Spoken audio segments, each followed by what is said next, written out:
Now, farmers are calling for the government to give them a universal basic income, saying the post-Brexit agriculture subsidy scheme has left many of them worse off. Do farmers need more money from the state, or do we need to leave it up to the free market?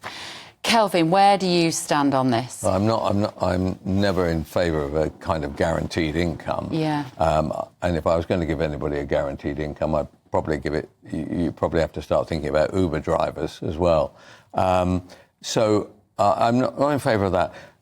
The issue here is that there are, I think, only 100 signed up to this so far. And if anybody puts you a petition in front of you and says, are you in favour of receiving money for which you don't have to work or don't have to, then I'm afraid everybody signs for it. So I'm not. And the other aspect of this is that when you're in farming, you only get paid when the stuff comes out of the ground. So they're used to an enormously risky profession. None of them want to get out of it, right? Obviously, I recognise that they work damned hard. We need every piece of food that we can grow. We don't have to import. I agree with all that. But at the same time, I'm afraid the land is probably worth quite a bit of money, and they themselves have a freedom to do what they want to do with their lives. We don't want them to sell that land, though, do we? Have you seen the No Farmers, No Food campaign? They'll sell it to another farmer, right? And that may be what happens, that you can't have these small patchwork areas. You have to have large farming, and they have to be industrial farming. Go on, Aaron. Where do you stand on this? I mean, the phrase universal basic income, are you comfortable with that? That does make my blood run a bit cold. Well, it's a very left-wing idea, actually. You might be surprised. I'm not a supporter of UBI. OK. Oh, right. I'm a big fan of universal basic services, access to the kind of welfare provision or public services that people are at least familiar with. You might not agree with it, but you recognise access to education, healthcare, etc. Yeah. Funded through progressive taxation. Which we have that, though. We have that, exactly. It's eroding in some places, it's growing in others, but people are familiar with that idea. Yeah.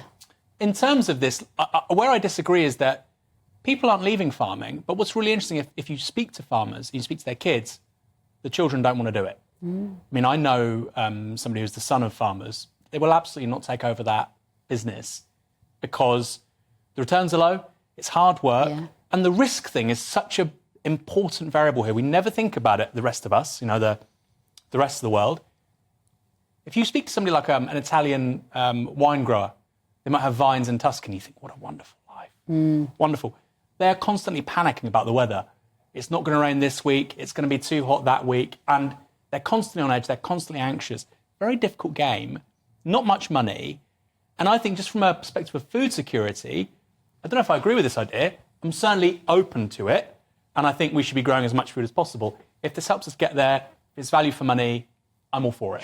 But that assessment is so bleak. If what you're saying is the next generation won't take over their farms, and or the farmers who are there now who don't have any cash but know that they're sitting on a lot of land which might be worth a lot of money for housing or even a field of solar panels, who's going to grow the food that we need to eat? What's plan B? No, I mean, most of our country, I think it's 4/5 of the country now is basically farmland, or something just slightly less than that, actually. But I don't worry about that, nor do I worry about farmers whose children don't want to go into it. I've heard that same argument about blood on the till in corner shops. Right?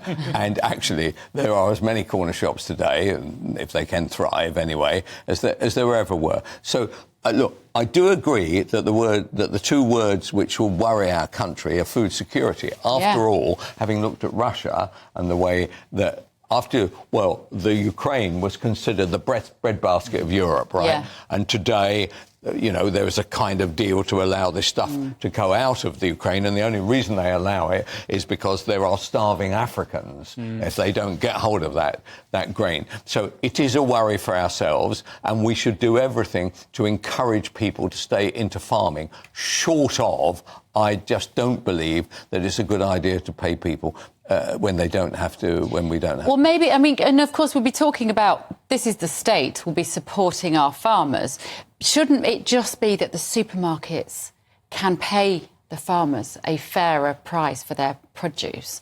Or maybe the supermarkets should be giving them a universal basic income and come to some sort of deal with the farmers whereby the supermarkets subsidise them. Have you ever heard of those negotiations?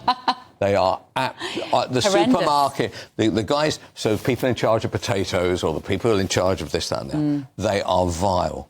Beyond vile. They turn around to say the potato guy and said, well, not only are we not going to pay you, A, what you want, or B, what you had last year, what we're going to do now is we're now going to put an advert on television, and you'll be pleased to know that you are going to pay for that advert. And by the way, if you don't like it, we can get potatoes from anywhere in the world at no different price to you. It is a nightmare job. I knew a guy who actually was in the production side of cakes, right? He said, honestly, he said it was the biggest mistake he ever made in his life, because once you get onto their gravy train of what is their big companies, right, you stay with it. They treat you absolutely shockingly, which is why the government set up a board where independents can go and complain about supermarkets. The problem with doing that, as you might expect, is that the supermarkets say, really, you're going to do that to us, are you? Right. We don't expect, whether you win or you lose, don't expect to get any business from us. It is an absolute nightmare. It's a racket, isn't it? It's a nightmare for